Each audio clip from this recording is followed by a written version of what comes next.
What's going on, guys? Welcome back to this week's second and final exclusive segment of the week. I'm Ryan.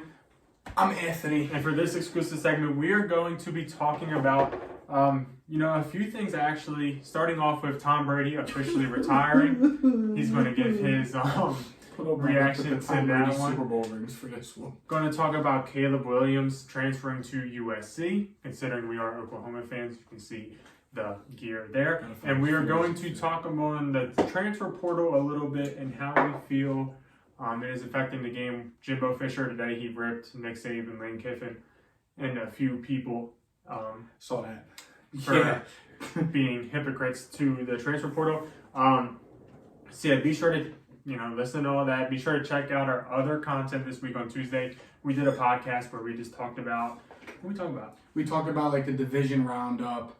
The divisional round, or the championship weekend roundup. Right. Talked about the Bengals. We talked about what's next for the 49ers, what's next for the Chiefs, what potential off seasons could look like for the Bengals and the Chiefs. So be sure to check that out if you're not too distracted by my Tom Brady replica Super Bowl rings that are on my Tom fingers. Brady real Super Bowl rings. Literally says Brady on them because this is from God Brady himself. He gave them to me at his house yesterday. Yes. So yeah, don't forget to like the video, subscribe to the channel if you're new. Be sure to check out the podcast from this week. It was a good one. We talked about a whole lot of shit. We talked about the Senior Bowl. We did a mock draft, actually. Tied that in with the Senior Bowl. We talked about the Broncos and the 49ers and the new head coaching shit. And we just talked about kind of everything, a lot about the Senior Bowl and the NFL draft. So if you're into that stuff, be sure to check it out. I know you guys like our drafts, mock drafts and stuff, so you don't want to miss this one. And Ryan's going to tell you about our sponsor real quick before I get into probably shedding a tear about Tom Brady. Little Italy Pizzeria. They got the best cheesesteaks, the best pizza in all of Delaware. 2 locations. One of those in Middletown, Delaware. The other one is in Townsend. It is a great family business with great food, great people, great prices. Be sure to come in and check it out. He will cook you a cheesesteak, a pizza, whatever he is manning that day. So yeah, come in and check it out. Let them know that the greatest podcast on turf sent you. They will take care of you. Show proof that you're subscribed and show proof that you listen to us, and they will hook you up with an additional discount. Sorry for my partner. He's making a lot of unnecessary sounds while I'm trying to shout out his family business. I'm being as big of an asshole as Caleb Williams now, but I guess we'll touch on that in a little bit. So where do we start? Tom Brady, Thomas Edward Patrick Brady Jr., God Brady, retired. Yep. Listen, as the owner and founder of the Tom Brady's #1 fan club, I think I'm gonna have to retire with him. I don't really know how to feel anymore. It sucks. My favorite player of all time, a lot of people's favorite player, the greatest player of all time. We've talked about it on the podcast. It's definitely going to be weird watching football and Tom Brady's not playing.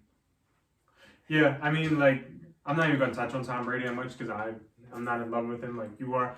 But all the guys that we grew up with personally, like the Peyton Manning, the Drew Brees, the Ben Big Roethlisbergers. I'll throw Phillip Rivers out there just because he played our childhood. Aaron Rodgers and Russell Wilson are literally the only ones left. Yeah. Basically. Damn. We're getting old. Andrew Luck's been gone. Damn. Yeah. Holy fuck, we're getting old. That's it. But yeah, fuck that guy. But yeah. I got my Tom Brady replica rings on. I haven't taken them off. I've made pizzas with them on tonight. As I fucking took them out of the box. The video started. Nobody caught it. You just had to ruin it. I haven't taken them off since I got the news. Since the news broke last week. Mm-hmm. I'm close to getting them tattooed on me. Mm-hmm. But my dad said I can't get any knuckle tattoos. Above the sleeve. Below the sleeve. Yep. But yeah, it sucks that Tom Brady's gone. But I think the main question is right now, what's next for the Bucs? Jimmy G. Yeah. The quarterbacks on the roster right now, I didn't know Kyle Trask was 6'5". Holy shit. Or Kyle Trask from Florida, the man, the myth. They have Kyle Trask, Ryan Griffin, and Blaine Gabbert as the only quarterbacks on the roster, and I'll tell you what, it's not Blaine Gabbert. And I'll tell you right the fuck now, it's not Ryan Griffin. Because who the fuck is that guy? Respectfully, though. It's fair. But, people are saying, Bucs fans I know are saying give Kyle Trask a shot. But I think that this Bucs team, like the Titans similarly, which we touched on the podcast more, are not a team suited for a rookie quarterback unless it's one of the top ones or like a second year like young quarterback. Unless you're going out and drafting Kenny Pickett or Matt Corral, I don't think you go with a Kyle Trask. I mean, yeah, there is always the fact that he did sit on the team with Brady for a year, and they have that going for him. But I just don't think that. I think the Bucs team is ready to win now. They have a lot of guys who don't have much time left playing. I mean, their whole defensive front seven, besides Vita Vea and Devin White, pretty much. I mean, the offense, Mike Evans is, about 30 now? I don't know. I'll tell you right now, I have the fucking roster right here. He's 28. Chris Godwin's a free agent. He may not come back now that Brady's gone. They also have, I know, a couple of offensive. Gronk's a free agent. Ryan Jensen's a free agent. Gronk retired, essentially. You might as well just throw that. Pretty sure Alex Kappa is also a free agent. Don't quote me on that one, though, but I know Ryan Jensen is. They have a lot of free agents, and they're not really a team that I could see going young and wasting a year with all the capital they have invested in this team.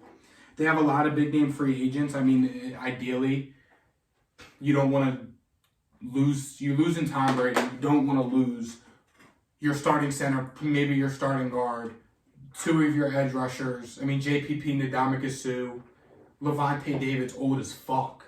And you don't know, I mean, it's a weird spot to be in, but I think, like Ryan said, I think they have to go out and get a Jimmy G to compete. I mean, Jimmy G's a winner. He played with Tom Brady.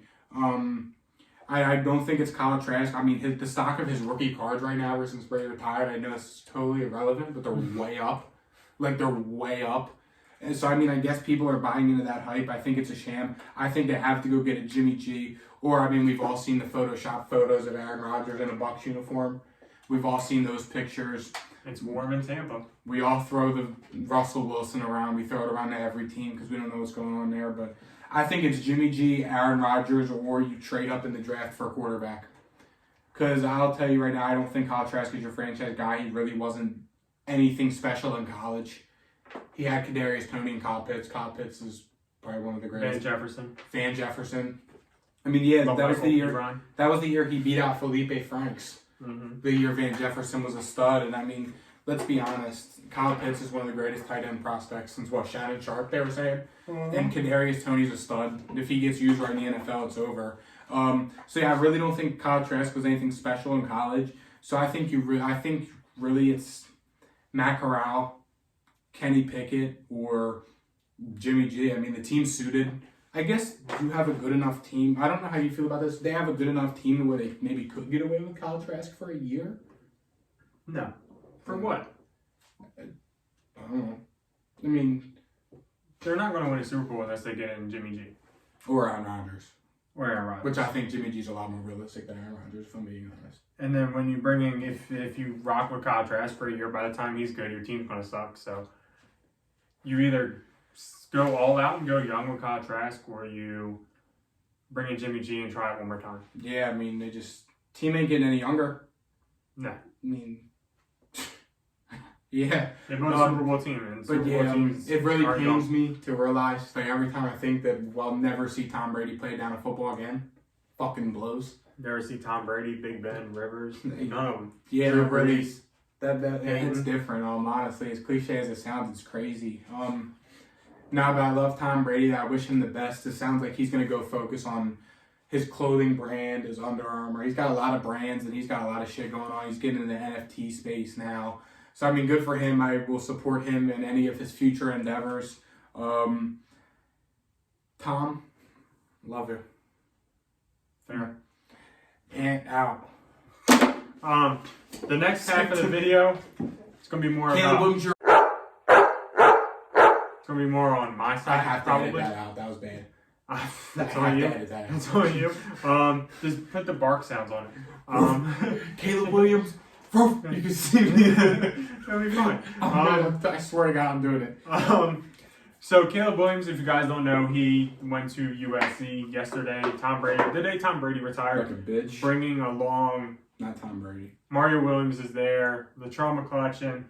A couple of Sooners left, and people thought it was going to be the end of the Oklahoma era. Instead, here to tell you that they're wrong. Today, National Signing Day, we got about 4 or 5 guys. We're the 8th ranked class. This is the first. We haven't been an 8th ranked class with Lincoln Riley. 2019 we were. Because he's a hoe. But the last 2 years we were 13 and 10, and now we're 8. So people saying that they wouldn't come play for nobody other than Lincoln Riley is obviously wrong. If we finish top 10 without Lincoln Riley, with half of a recruiting schedule, with Lincoln Riley recruiting our players on our dollar and then leaving and then taking those players, and we still managed a top 10 class, I think speaks volumes. Our quarterback is obviously Dylan Gabriel, I would say. It's pretty locked in. He might not be the best, but Levy's going to figure it out. Levy had an idea, and Levy is going to make it happen. On the defensive side, we got some studs. Our front seven, we recruited the hell out of our front seven. Yeah, we did. The Brett Venables way. I think we got about 4 or 5 defensive linemen today. We got 3 or 4 linebackers. So the front seven is going to be out of its damn mind. Oklahoma will be fine. I'm not worried about it. We're not spending money like Texas A&M, who got 7 5-stars. They have 6 out of the top 19 people. Texas A&M is absolutely going out of their mind. Better than Texas, though. You know, talk Texas. Fuck Texas. Fuck that. Fuck Texas. Oklahoma will be fine. We'll be back. In the transfer portal, Jimbo was right in a way. Yeah. But he also came in NIL, and he's clearly paying players too, because nobody's going to go for a 8-4 Texas A&M. Yeah. And not a goddamn person's going to do that unless they're getting paid. Yeah. Nobody wants to go to Texas A&M unless they're getting paid. So, Jimbo, you are obviously a little bit of a hypocrite there. There's a couple coaches that aren't using the transfer portal and are sticking true. I know my man Brent Venables, Jaron Kanak. Dabo not bringing transfers, does he? Huh? Don't Dabo not bring in transfers either? We brought in a ton of transfers, but what I'm saying is Venables, Jared Kanak wanted to leave Clemson for Oklahoma. Venables literally told my man no, said he didn't have a spot for him, and eventually Dabo said just go, and it happened, but shows class. The people using the transfer portal are mostly LSU, Ole Miss, and USC. LSU with that scumbag coach. Yeah, Brian Kelly's a dickhead. USC with that scumbag coach. Yeah. And Ole Miss with Lane Kiffin. Yeah. Another scumbag coach. I don't have anything against Lane Kiffin. But nah, I mean, Tyrann Matthew made a good point. I mean, he sat behind what? Mm-hmm. What the hell is Pat Pete, and what was the other guy's name? I always forget it. Claiborne. I mean, I see it. Don't get me wrong, I see it. Like, I see it if the coach that recruited you... And then the coach leaves, like the Lincoln Riley situation. Like, I see, like, oh, Lincoln Riley recruited you, you went there to play under Lincoln Riley, and then, oh, he leaves. I could see you going, opening your recruitment back up, and maybe... I mean, even in a way, I see why you would follow him. But in my opinion, if you follow him, you should have to sit a year out. Or at least... Like, there's no way Lincoln Riley can recruit on our dollar people out in California, and they'll go get a job in California, take all the recruits that were coming to Oklahoma that were in California, and just get away with it. I think that's... Yeah. I mean, if you don't follow the coach, just say, the quarterback that decommitted right away after Lincoln left and went to USC. Like, if he would have went somewhere else, okay, fine. If Caleb went to Wisconsin, I would have been cool with it. 100%. Yeah, but he followed Lincoln like a bozo. The guy who left us in the middle of the night. Literally. I mean, I see both sides of the transfer portal. I don't disagree with it. I don't hate the transfer portal. Because, I mean, better situations come up. And, I mean, you got at the end of the day, you got to do what's best for you to get to the NFL and to... Yeah, like a guy from Hawaii that's absolutely balling out should get a chance to get a year in Bama or something. Yeah, exactly. But I don't agree with the part where you transfer every year and you... Like, Tate Martell, I love Tate Martell, but I didn't agree with him transferring all the times. I mean, I love Tate Martell to death. I have a fucking signed autograph picture and I bought his jersey. But I didn't agree with him transferring. I don't agree if you transfer because you get beat out. And I don't agree transferring and following a coach like Caleb Williams did and like all the other recruits that left Oklahoma and went to USC. I agree. But at the end of the day, it's Lincoln Riley's fault. He's a piece of shit and Karma will get his because USC will not be good. USC is ranked 60 in recruiting. USC 65. blows. USC hasn't been good since what? Reggie Bush? I got canceled because I said they haven't been good since OJ played there. I got canceled last time, but they haven't been good since what? Reggie Bush and Matt Reinhart played there? I mean, what was that? 05? We were like 4 years old. I mean, I was 4. You were probably like 3, too. 3. Yeah, but I mean, Jesus Christ.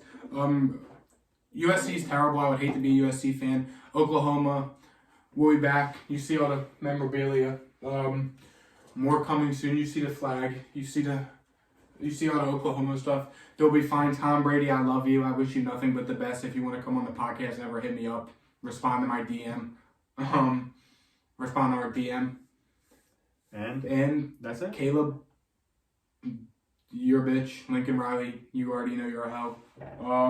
And yeah, be sure to check out the podcast. Tom Brady, if you're watching this, I love you with all my heart. I have some editing to do on this video. A little bit. I had an energy drink a little bit ago. I had a C4 energy, so I'm kind of wired. I'm very energetic. I'm very excited. So I'm Tom Brady. I love you. I'll miss you. I'll miss watching you every day. I'll always wear your jersey forever. Fair. And I love you. And I'll wear your rings. I'm never taking these rings off. I'm getting knuckle tattoos. I don't care what my dad's saying. And we'll see you guys next week. See ya. Tom Brady, I love you.